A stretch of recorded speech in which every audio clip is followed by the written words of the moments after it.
নবাব আলীবর্দী নির্মাণ করেছিলেন নবাব সিরাজউদ্দৌলা দাদু। তো আলীবর্দী যখন নির্মাণ করেছিলেন 1740 খ্রিস্টাব্দে, তখন এটা পুরো গোলাপের বাগান ছিল, ফুলের বাগান।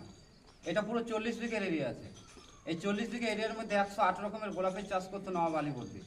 আর এই জায়গাটার নাম রেখেছিল তখন উনি খুশবু বাগ, কেননা ফুলের সুগন্ধ থেকে আসতো খুশবু। আর একটা বাগান বাড়ি ছিল, বাগান থেকে আসতো বাগ, খুশবু বাগ। কিন্তু পরবর্তী সরকার নেওয়ার পরে এই জায়গাটার নাম উল্লেখ করে রেখেছে খোশবাগ। খোশ মানে আনন্দ, বাগ মানে বাগিচা, মানে আনন্দের উদ্যান।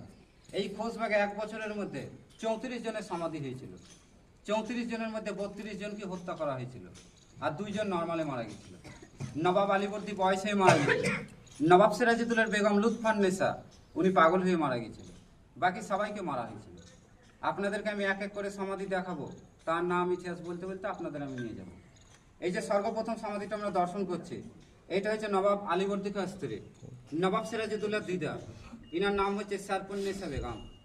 এই সারপুন্নেসা বেগম বেগমদের মধ্যে আর ইনাদের বাড়ির পরিবারের মধ্যে খুবই সম্মানিত ছিল আর খুবই বুদ্ধিমতী ছিলেন।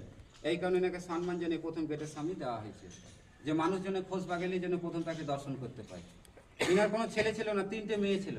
3টে মেয়ের মধ্যে এই খোঁজবাগে 2টো মেয়ের সমাধি আছে, ঘাসিটি বেগমের আর আমিনা বেগমের। দেখাবো আসুন। ওই ঘাসিটি বেগম ইংরেজদের সঙ্গে মিলে নবাব সিরাজউদ্দৌলার বিরুদ্ধে ষড়যন্ত্র করেছিল। বেঈমান, যাকে বলছে এক কথায় ঘরে শত্রু বিভীষণ। আর এই হচ্ছে সিরাজউদ্দৌলার মা আমিনা বেগম, আলীবর্দীর ছোট মেয়ে। ইনাদের মেজ বোনের নাম ছিল মমিনা বেগম। তো মমিনা বেগমের সমাধি এই খোশবাগে নেই, তার সমাধি আছে বিহারে মুঙ্গেরে। ওই মমিনা বেগমের ছেলের সমাধি আছে এই খোশবাগে। আর ইনারা তখনকার দিনে পর্দালে থাকতো, কোনো পরপুরুষদেরকে মুখ দেখাতো না। এই কারণে ইনাদের সমাধি দিয়ে 4 সাইডটা পাঁচি দিয়ে ঘিরে দিয়েছিল। মির্জাফরের বড় ছেলে মিরান এনাদেরকে জলে ডুবিয়ে মেরেছিল বুড়ি গঙ্গায়, সেটা হচ্ছে বাংলাদেশ গঙ্গায়। বজরাতে করে ডুবিয়ে মেরেছিল এনাদেরকে।